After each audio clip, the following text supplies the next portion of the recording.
Chat rooms began blowing up across the internet as reports of a dark horned beast with flaming red eyes began to pour in. But this dark creature was about to do more than just make its presence known. Just being seen wasn't enough to satisfy it. It needed to be revered. It needed to be worshipped. This story is by far the most wild cryptid tale we have ever studied, full of twists, turns, and surprises to the very end. But before we begin, if you love cryptids and want to learn the full story, both the legends and the facts delivered as a narrative story, then this guided tour is for you. Howl on over and tap that subscribe, like, or review button, depending on where you watch or listen. Now make sure to pop in your noise-canceling earphones to block out this thing's scream and get ready. The tour is about to start. I'm Cody. And I'm Elaine. And you're touring Cryptids across the Atlas.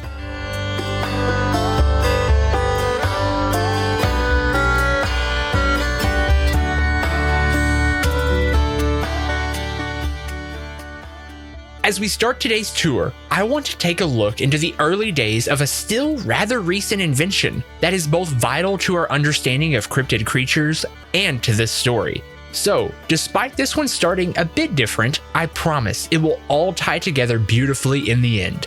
And with that, here we go. The internet might have went public in 1993, but by 1999, the foundation had been laid and a growing virtual metropolis was beginning to form. People went from gathering their information from word of mouth and hearsay, to libraries full of physical books, to encyclopedias on CD-ROM, to the advent of the internet and this brand new online search powerhouse, Google. The world was now connected at the speed of, well, about 35 kilobits per second. And heaven forbid your aunt calls to gossip about the latest local scandal while you were busy browsing. I digress. Times were a-changin'. No longer did you have to go to a football game to find other fans of your favorite team. There was probably an AOL Instant Messenger chat room for that. Looking for info on a 1968 Pontiac Firebird? The now well-established Craigslist was sure to save you hours in your search for original service manuals and stock parts that you used to try and hunt down in the local classifieds or seasonal swap meets. And for those of us who had encountered the unexplained, there were forums, these virtual campfires, if you will, where we could all gather around to recount tales of the unexplainable, both to offer each other a thrill and to realize we weren't alone in what we believed we had seen. I, for one, spent countless hours reading Sasquatch encounters, learning about ghostly haunts, hypothesizing what my young eyes might have seen out in the Arkansas backwoods the night before, and researching the meaning behind my neighbor's occult symbols strategically placed around her property, as well as her late-night fire pit incantations. And no, I'm not joking. I had a pretty wild childhood. And with this newly gained interconnectedness, something interesting happened. Both folklore and cryptozoology began to shift. In the same way, tales from distinct cultures began to take on new life as explorers traversed to corners of the world previously unknown to them and met these new civilizations, the World Wide Web had a similar effect, but faster and more extreme. Popular cryptids like Sasquatch and Nessie were shifted and morphed into monsters like Slenderman and Momo. I still can't believe all the drama associated with Momo. In the blink of an eye, dozens, no hundreds, no wait, thousands of sightings piled into those cozy corner nooks of the internet, and our beliefs in what was possible began to shift. The advent of the television shaped the way we formed our opinions, but now we had the power. No more middleman. Peer-to-peer communication was happening and everyone could have a voice. But let's just put this out there. Not everyone used that voice for good.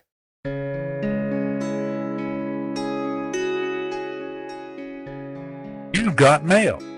Email alerts were piling up as more and more people filed reports of the oddities and unexplainable events they had once witnessed. It was a snowball of sightings, a treasure trove of information for cryptozoologists and all those who turned a curious eye toward the darker corners of our world. Some things may go bump in the night, but in the bluish glow of a computer monitor, nothing seemed to be left hidden. But in a little forgotten crevice of America, those reports began to shift into something familiar yet strangely different. Like a word on the tip of your tongue, these sightings felt familiar, yet new, like we had possibly heard tales like this before, but it had slipped out of our minds with the passing of time. Well, at least until now. Lodged halfway between the Rockies and the Appalachians rests a comparatively small but beautifully unique mountain range named the Ozarks. With millions of acres of woodlands, hundreds of waterfalls,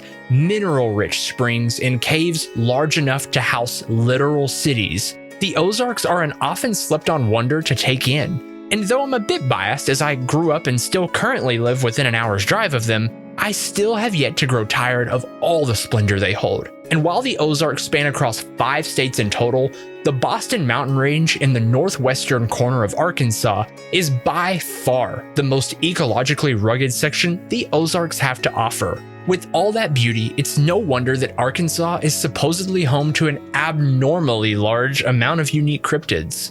In the deep southern corner of the state, we have the Fouke monster, that swampy Sasquatch turned cult classic film, Legend of Bogey Creek. As we traverse along the waterways and up into the hills, you might encounter Whitey, the White River monster, the Heber Springs water panther, or even Hogzilla. Woo pig suey. But as interesting as all these possible monsters might be, in 1999, there was another cryptid sweeping the online regional forums and taking over chat rooms. And while many disagreed on what exactly it was they saw, one thing they all agreed on was that this monster knew how to make itself known. It started as a trickle, but the dam of reports soon gave way. As summer stretched into fall, the regional cryptid chat rooms, typically flooded with theoretical Bigfoot sightings or the occasional ghost tale, sprung to life with reports of a new, 4-legged, horned, howling monster that had been spotted and heard across the Ozark Highlands down into the Boston Mountains. It was like a bear, but with horns, one user commented. Another individual replied, "Yeah, but it was much bigger than a bear, with long, black, shaggy fur and glowing red eyes." Still, yet another witness chimed in, "And did you hear its howl?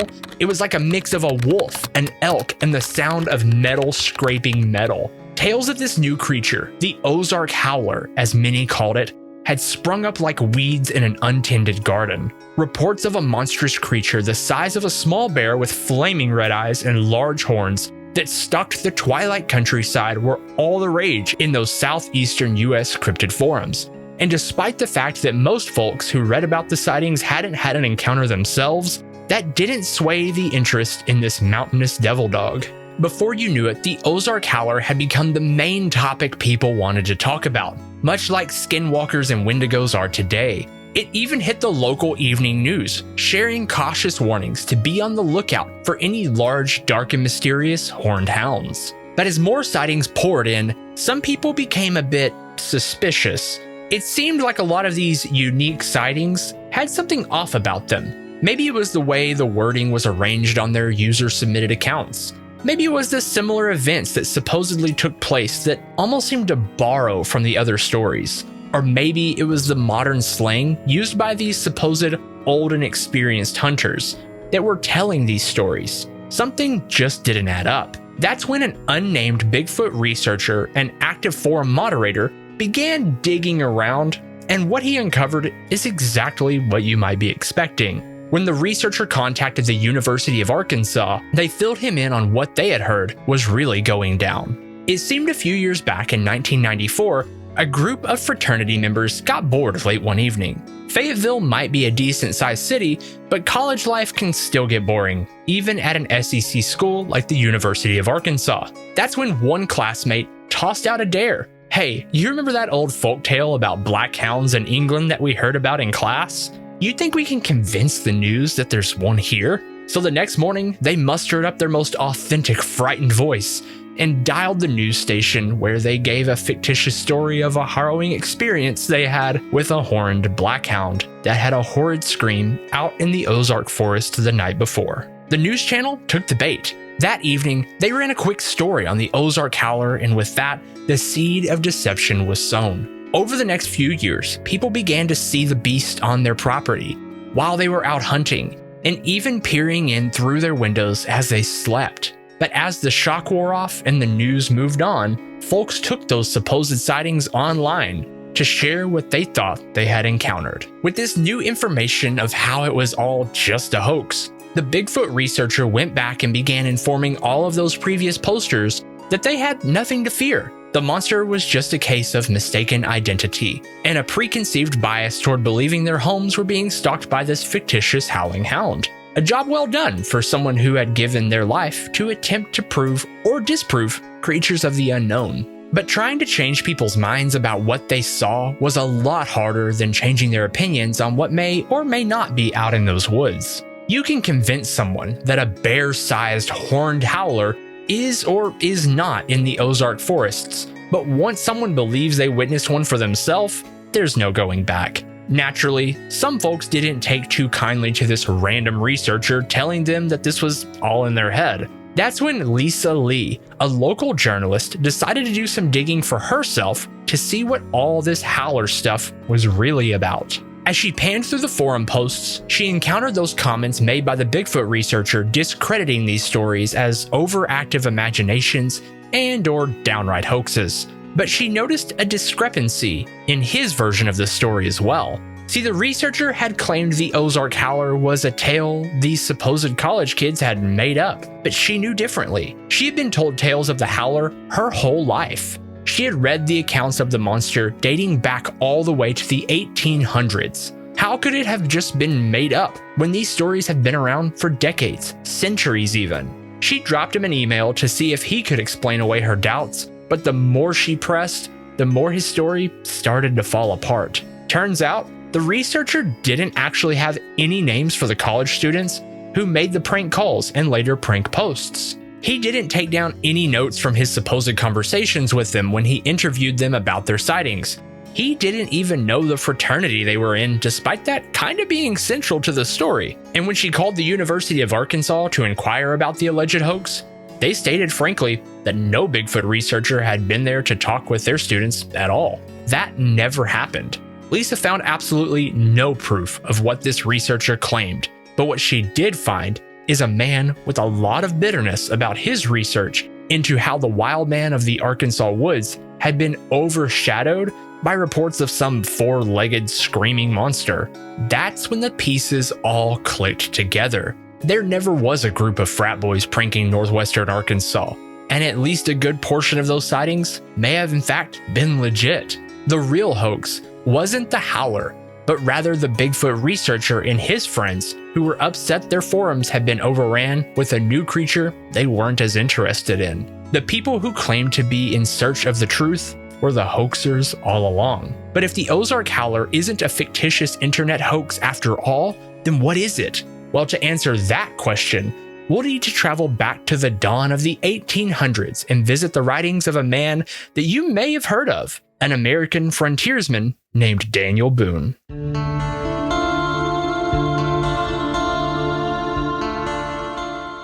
The promise for new furs drew him back into the hunt. Daniel Boone, now a mere 82 years young, had heard there was an abundance of beaver along the waterways of the Ozark Highlands in Missouri. Not wanting to go alone, I am sure given his age, he hired an experienced local woodsman by the name of Indian Phillips to assist him in his hunt. By the time April of 1816 rolled around, they were ready to begin their adventure. They loaded down their canoe and set course up the Missouri River, branched off at the mouth of the Grand River, and traveled upstream about 10 miles or so to reach camp. But upon arrival, they quickly realized that between the local natives and the French trappers, most of the beaver population had been wiped out. They backtracked to the Missouri River, where they then traveled up about 20 miles to the brand new Fort Leavenworth. After recovering from a short stint of sickness, Boone reported that he was off to explore the River Platte to see what bounty he could find there.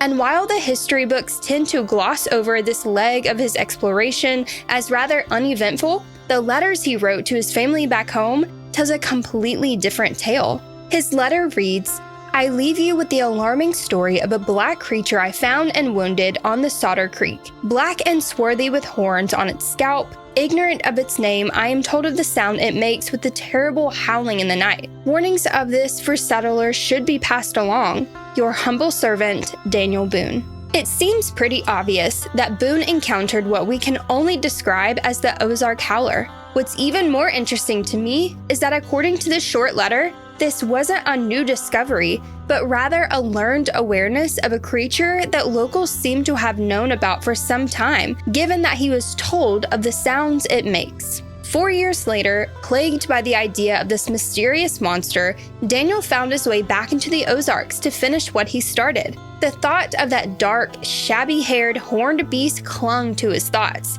He knew he had to finish the hunt, and if the tales are true, he did just that. Because in 1820, the story goes that Boone tracked down the Ozark Howler once more, but this time, his shot did more than wound.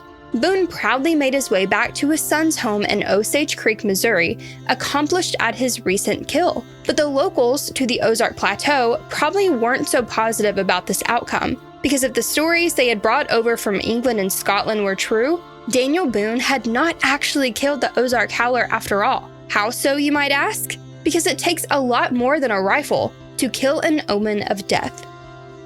If you've seen Harry Potter, you know where this is going. Throughout England and Wales, spanning up into the Scottish Highlands and across into the Irish countryside, tales of large black dogs have been told for centuries. Reaching the size of a small bull with piercing red eyes, these dark-coated, shaggy hounds act almost as a folkloric motif, a pattern in which many tales have spun out of. Sometimes, these hounds take on a more positive role, helping guide lost travelers to safety. Other times, they are said to be a dark omen of death, that if you see one, it means your time on Earth is drawing short. One particular version of the black dog, known as the Q-She, is said to have a howl so piercing and wild that if you hear it 3 times, your soul will physically leave your body. Still others say that these black dogs take on almost guardian angel qualities, gracefully guiding you into the afterlife, not as a harbinger of death, but as a loyal companion and friend. It's really no surprise that when English, Scottish, and Irish immigrants settled in the New World, they brought these folktales along with them. And when you start comparing these fables to the aforementioned Ozark Howler, it's pretty easy to connect the dots. Maybe there really is a horned howler in those forests, or maybe it's a bobcat, bear cub, or other woodland creature mixed with a bit of imagination. Either way, folks are seeing something in the Ozarks. Daniel Boone shot something, but given how his life has been transformed into folklore, as much as we remember the facts, we might never actually know what he saw. Daniel Boone passed away at his son's home on September 26, 1820, just a few short months after returning from that very trip where he supposedly finished off that dark beast. History tells us he passed peacefully in his sleep, most likely from old age. But in the back of my mind, I can't help but wonder if what some say about the Ozark Howler is true, that if you see one for yourself, your very life might just soon hang in the balance. Maybe Boone went back into those woods to conquer that symbol of death.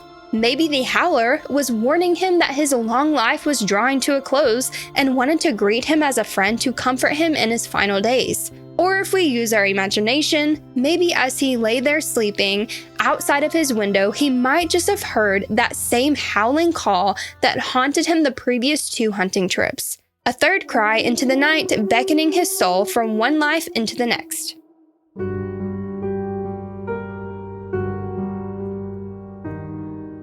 As the 1920s rolled around, stories of the Ozark Howler sprung back to life once again. One sighting recounts the story of Jacob and Abigail, along with their 2 children, Ben and Ava. This young Fort Smith, Arkansas family were out enjoying the evening at a cabin in the Ozark foothills when a large, horned beast emerged from the forest's edge, letting out a hair-raising howl and charging them. Jacob quickly dropped the firewood he was out gathering, grabbed his son Ben, and ran inside. He slammed the door and locked it tight, where the 4 of them sat up all night, kitchen knives in hand, waiting for daybreak so they could make their escape. Ava, their daughter, later recounted seeing a tremendous beast with muscular legs, tangled and woolly black fur, larger than any bull she had ever seen, and with horns that would put a longhorn to shame. Its howl reminded her of a cross between a pig's grunt and a train whistle. The dark and shaggy creature stalked outside of their cabin, occasionally glancing in through the windows before slipping back into the forest at the break of dawn. Another account details the findings of the Consecrated Order of the Hoo-Hoo, a fraternal organization dedicated to the welfare of forest resources to create a balance between wildlife and our need for lumber. A national organization founded in 1892 in Gurdon, Arkansas, which also happens to be home to a haunted railroad track and the Gurdon Ghost Light, by the way. The Hoo-Hoo spent a significant amount of time documenting wildlife in Arkansas's forests. Their journal entries make note of how, as the colder weather moved in, sightings of this horned howling creature seemed to migrate from the mountains in the northwestern corner of the state down towards central and southern Arkansas, where the air was a bit warmer. In all, the Hoo-Hoo took note of what they believed to be at least 8 different Ozark Howlers, claiming that on one instance, they were even attacked when they got a bit too close for the creature's comfort. And then there's the theory that the Hoo-Hoo have a deeper, more sinister involvement with this black beast, given that their logo is a black cat and some of their, well, strange and secretive behavior. But that's all just speculation, of course. And then we have stories where ancestral folklore begins to bleed into reality and mix to create new and wilder tales.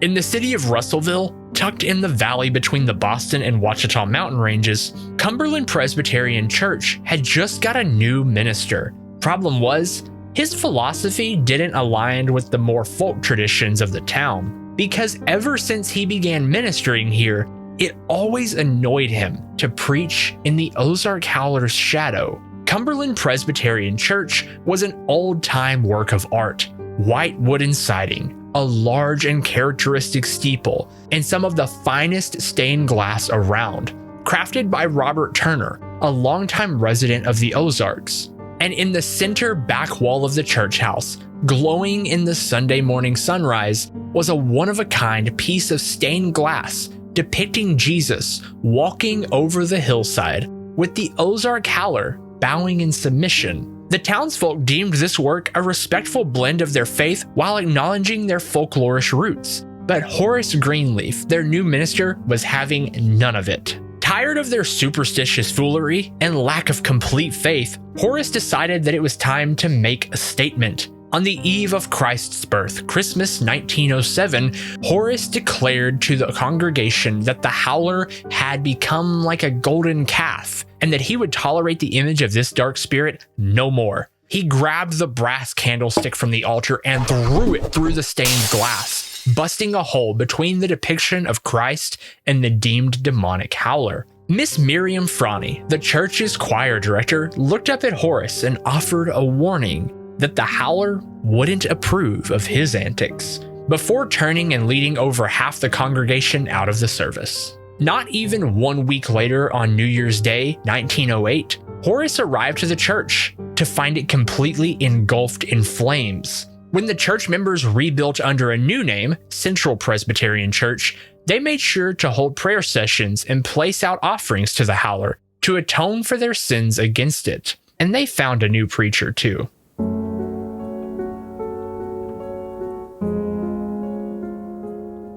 Tales of the Ozark Howler are interesting. For decades, information on this creature seemed to slip into obscurity. Other than a few tall tales told by locals, nothing was available that contained any information on what the Ozark Howler actually was. But just because it wasn't available didn't mean that it didn't exist. In the 1920s and 30s, a man by the name of Saul Ashton took up interest in the Howler and began assembling stories of the creature out of spite. See, Saul was born Paul, but changed his name in 1928 as a gesture against his hyper-religious upbringing, the opposite of the Saul turned Paul of the Bible, who wrote a large part of the New Testament. Think of it as an anti-Damascus Road experience. Saul Ashton had fallen in love with a beautiful woman named Caroline Pearl, but his family did not approve of their relationship. You see, Caroline was the granddaughter of a slave. She was an activist for the rights of African Americans and people of color,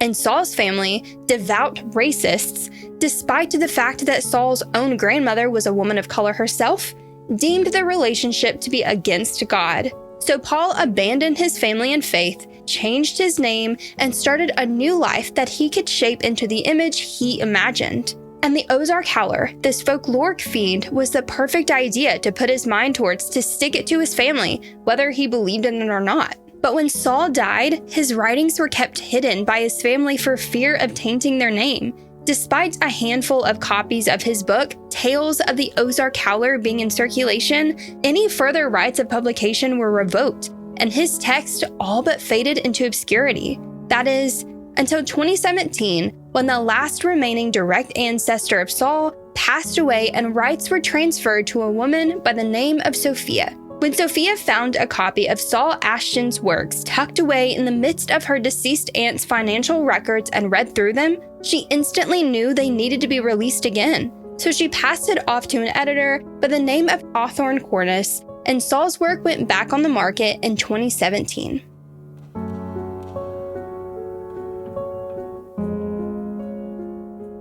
These stories are wildly captivating, like something you'd see in a Netflix 8-part series.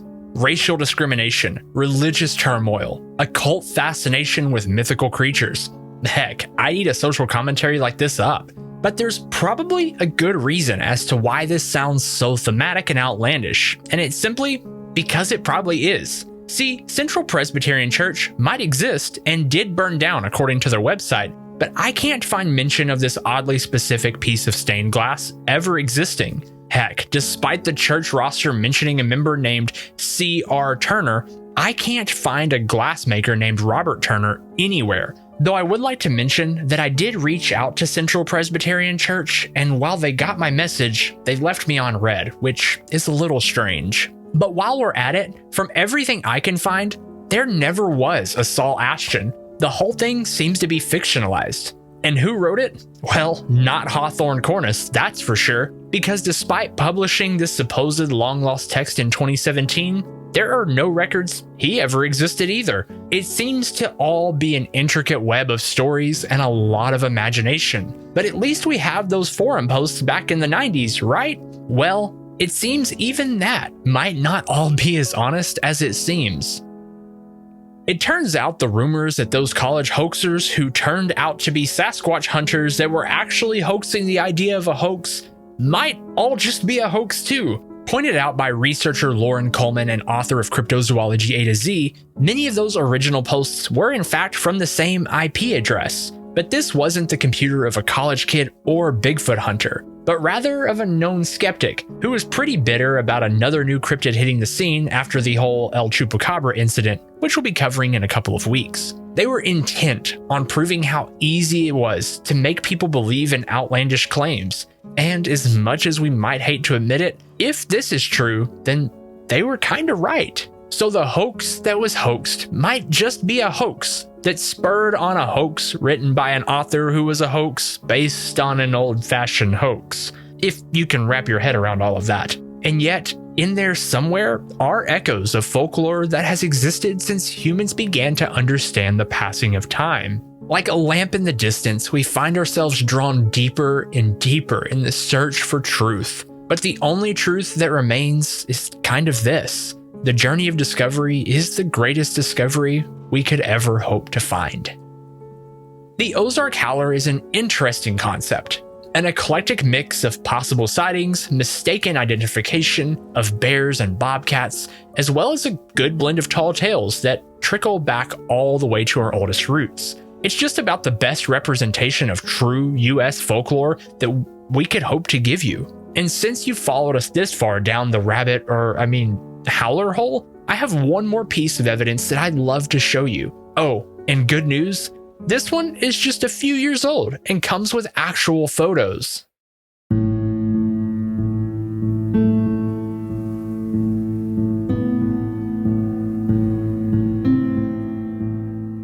From around 2005 to 2011, sightings of the supposed Ozark Howler started to trickle in once more. Many of these sightings, this go around, were quickly dismissed as mountain lions, some of which even went on to be captured on trail cams, driving the point home. But one man out for a hike in Devil's Den State Park, of all places, soon would shake up those typical misidentifications and offer a new piece of evidence for folklorists to chew on. Devil's Den State Park is a beautiful outdoor destination, nestled in Lee Creek Valley, about 25 miles south of Fayetteville, in the climbing mountains of the Ozarks. Devil's Den is a perfect place to do some hiking away from the hustle, cavern exploring, or even a bit of canoe fishing in Lake Devil. I've personally spent many an evening exploring the corners of this northwestern Arkansas beauty. But for John Myers, his hike would turn up more than just a pretty view.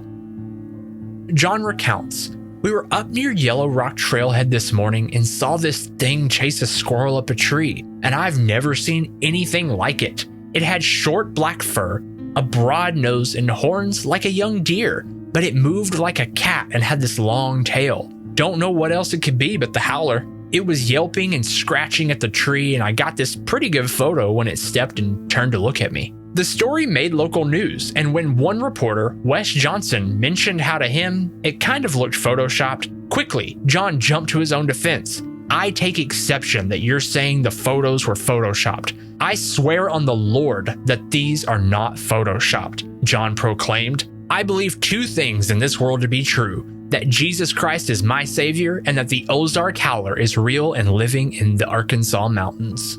John recounted how ever since he was a kid, his grandpa would take him out camping and tell him stories of the Ozark Howler. Now he was finally able to see one for himself.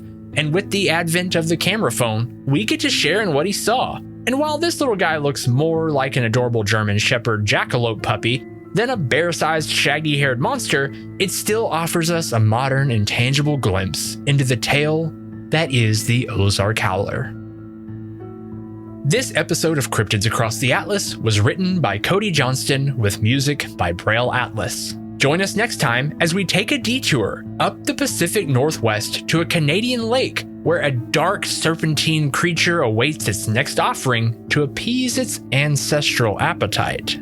If you love cryptids and want to learn even more about the creatures we just talked about, find us on TikTok or Instagram. Just search username @TheCryptidAtlas. By the way, the episode you just witnessed is both a podcast and YouTube video, so whichever format you prefer, we have you covered. Also, check out our interactive cryptid map to browse the globe and learn about cryptids from your favorite areas. Every single episode we make adds another pin to our map. You can find our social channels, the map, and more at thecryptidatlas.com. And when you find us, be sure to tap that follow button and get in on the action by dropping a comment on our recent videos. If you enjoy this show, consider sharing it on with a friend. And if you listen on Apple or Spotify, consider leaving an honest review to help other listeners know what to expect. Thanks for touring Cryptids Across the Atlas. Until next time, keep your eyes open. You never know what you might see just on the edge of the road. Woo woo woo. Ah, yeah. Chat room, stop.